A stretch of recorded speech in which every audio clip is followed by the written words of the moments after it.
नैना पुजारी हत्याकांड। क्या हो अगर किसी कामकाजी महिला को ऑफिस में देर हो जाए और उसे लेट नाइट घर पहुंचने की नौबत आ जाए। ऐसी सिचुएशन में वो तो यही सोचेगी कि कोई जान पहचान वाला अगर मिल जाए तो उसके साथ आराम से घर पहुंच जाएगी। नैना को भी आज ऑफिस से निकलने में 1 घंटे की देरी हो गई थी। वो हर रोज शाम 7 बजे ऑफिस से निकलकर समय पर घर पहुंच जाती थी, लेकिन आज काम ज्यादा था, इसीलिए वो रात के 8 बजे ऑफिस से निकल पाई। उसने अपने पति को फोन कर दिया कि आज उसे आने में देर हो जाएगी। पति ने भी कहा, चलो ठीक है, कोई बात नहीं, तुम आराम से घर आ जाओ। नैना अपने ऑफिस के बाहर खड़े होकर किसी पब्लिक ट्रांसपोर्ट व्हीकल का वेट कर रही थी और उसका पति नैना के घर पहुंचने का इंतजार कर रहा था। लेकिन ये इंतजार लंबा होता चला गया। आखिर क्यों? नैना देर से ही सही, लेकिन घर क्यों नहीं पहुंची?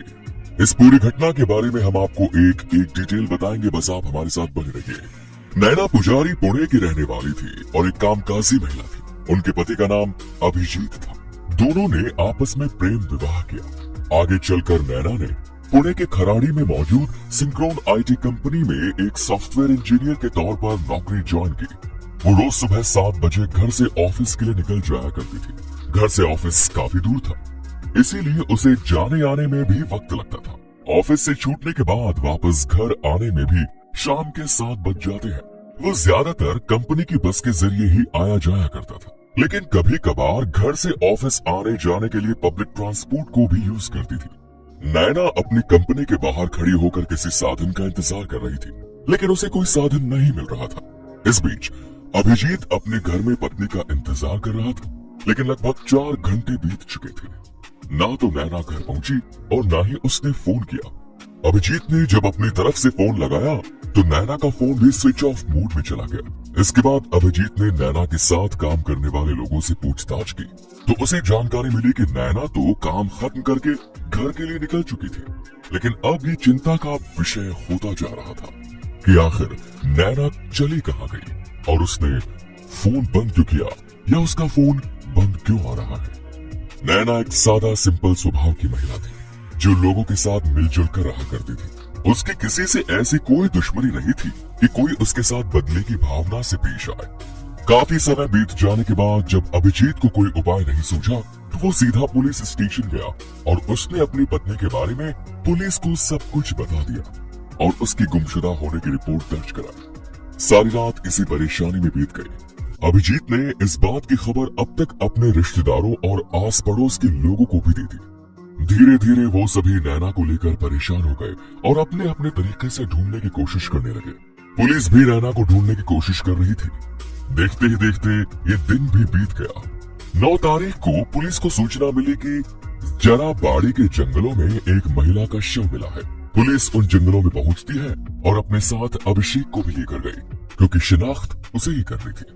अभिषेक ने जब वहाँ का सीन देखा तो वो फूट फूट कर रोने लगा, क्योंकि वो कोई और नहीं बल्कि नैना पुजारी ही थी, जो अब इस दुनिया में नहीं रही। नैना के पति अभिजीत ने बताया कि उसने काफी खोजबीन करने के बाद यरवड़ा थाने में नैना की गुमशुदगी की रिपोर्ट दर्ज कराई थी। अगले दिन पुलिस ने विमान नगर और कल्याणी नगर के एटीएम से पैसे निकाले जाने की जानकारी दी। इसके 2 दिन बाद नैना का शव मिला। उसके कपड़े और गहनों से उसकी पहचान हो गई, लेकिन उसके साथ जिस तरह की दरिंदगी की गई थी उसे देखकर हर किसी का खून खौल उठा। देखते ही देखते यह मामला मीडिया की सुर्खियां बन गया। सड़कों पर आंदोलन होने लगे। जस्टिस फॉर नैना की मुहिम रंग लेकर आई। शासन प्रशासन भी अपराधियों को जल्द से जल्द पकड़ने के दबाव में आ गया। पुलिस ने अपनी पूछताछ शुरू की और जहां नैना अपने लिए ऑटो या टैक्सी का वेट कर रही थी, वहां के सीसीटीवी फुटेज को खंगाला गया तो एक सीसीटीवी फुटेज में ये देखा गया कि नैना एक कार में बैठकर जा रही है। अब सवाल ये उठता है कि आखिर नैना इस तरह किसकी कार में बैठकर गई। बाद में ये तथ्य निकलकर सामने आया कि नैना जिस व्यक्ति की कार में बैठी थी वो उसी कंपनी का ड्राइवर था। एक तरह से देखा जाए तो वो नैना का सहकर्मी था, जिस पर भरोसा करके नैना उसमें बैठी थी और उसने नैना को घर छोड़ने का वादा किया था। ये कार योगेश अशोक रावत ड्राइव कर रहा था। उसने नैना के घर के रास्ते पर जाने के बजाय कार को राजगुरु नगर की तरफ मोड़ दिया। उसने रास्ते में 2 और लोगों को बिठाया। इसके बाद इन सभी दरिंदों ने मिलकर चलती कार में ही नैना पुजारी के साथ गलत काम किया। उसके बाद कार को एक सुनसान इलाके में खड़े करके नैना से उसका डेबिट कार्ड छीना। उसके बाद उसके साथ मारपीट शुरू की और डरा धमकाकर उससे कार्ड का पिन भी पूछा और नैना के डेबिट कार्ड से 61,000 रुपए उन्होंने निकाल लिए। मगर इतने पर भी उनका मन नहीं भरा। अपराध को अंजाम देने के बाद उन्होंने नैना के स्कार्फ से ही उसका गला घोंट कर उसे मार दिया। फिर उसके चेहरे को पत्थर से बिगाड़ दिया ताकि उसकी पहचान न हो। इसके बाद नैना की बॉडी को जेरावाड़ी के जंगलों में ले जाकर गाड़ दिया। योगेश रावत के बारे में कहा जाता है कि यह पहले से ही अपराधी प्रवृत्ति का रहा था। इस पर पहले भी कई अन्य महिलाओं के साथ दुष्कर्म करने के आरोप लगे थे। पुलिस ने नैना के सभी आरोपियों योगेश, अशोक रावत, महेश बाला साहेब ठाकुर और विश्वास हिंदू राव को गिरफ्तार किया। उन्हें अदालत में पेश किया। इनमें से एक आरोपी पुलिस का गवाह बन गया, लेकिन बाकी 3 लोगों को एल.एल. येनकर ने अदालत ने पूरी सुनवाई के बाद कड़ी सजा सुनाई। इस मामले को रेयरेस्ट ऑफ द रेयर मानते हुए तीनों आरोपियों को फांसी की सजा सुनाई। इस मामले में special public prosecutor Harshad Nimbalkar ने दोषियों के लिए मौत की सजा की मांग की। अगर पुलिस और अदालत की कार्यवाही के मुताबिक एक सरसरी निगाह से इस पूरे घटनाक्रम पर नजर डालें तो 9 अक्टूबर साल 2009 को सॉफ्टवेयर इंजीनियर नैना पुजारी का मृत शरीर बड़ी ही बुरी दशा में पुणे के जारेवाड़ी जंगलों में मिला। इसके बाद 16 अक्टूबर 2009 को पुलिस ने योगेश रावत, महेश ठाकुर और राजेश चौधरी को हिरासत में लिया। इसके बाद 9 दिसंबर 2009 को पुणे की पुलिस ने इसी मामले में एक दूसरे आरोपी को गिरफ्तार किया जिसका नाम विश्वास कदम था। इसने अपना जुर्म कबूल कर लिया। 12 जनवरी साल 2010 को योगेश रावत, महेश ठाकुर, विश्वास कदम और राजेश चौधरी के खिलाफ पुलिस ने चार्जशीट दाखिल की। 2 फरवरी 2010 को स्पेशल जस्टिस एस.एम. पोडलिकार ने चारों आरोपियों के नार्को टेस्ट की परमिशन दी।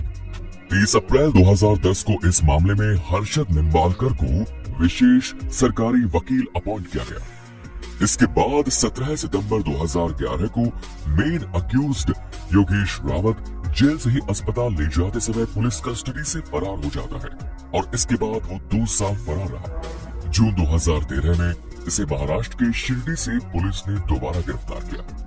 8 मई 2017 को किडनैपिंग, लूट, सामूहिक दुष्कर्म और मृतिका की जीवन लीला समाप्त कर देने के मामले में कोर्ट ने योगेश रावत, महेश ठाकुर और विश्वास कदम को दोषी माना और इसके बाद 9 मई 2017 को इन तीनों प्रमुख आरोपियों को मौत की सजा सुनाई। आपको बता दें कि इस मामले में जानकारी के मुताबिक चौथे आरोपी राजेश चौधरी को नैना के बारे में ये कहकर इस अपराध में शामिल किया था कि ये एक धंधे वाली लड़की है। बाद में यह आरोपी पुलिस की तरफ से गवाह बन गया, इसीलिए अदालत ने इसे छोड़ दिया। ये मामला अपने समय की न केवल सुर्खियां बना बल्कि इसके बाद कंपनियों में काम करने वाली महिलाओं की सुरक्षा को लेकर काफी चिंता भी व्यक्त की गई। निश्चित रूप से नैना के साथ जो हुआ वो नहीं होना चाहिए था। आपको क्या लगता है, क्या इस घटना को रोका जा सकता था? इस वीडियो पर आपकी राय क्या है, कमेंट्स में जरूर बताएं और चैनल को जरूर सब्सक्राइब करें। मिलते हैं नेक्स्ट वीडियो में।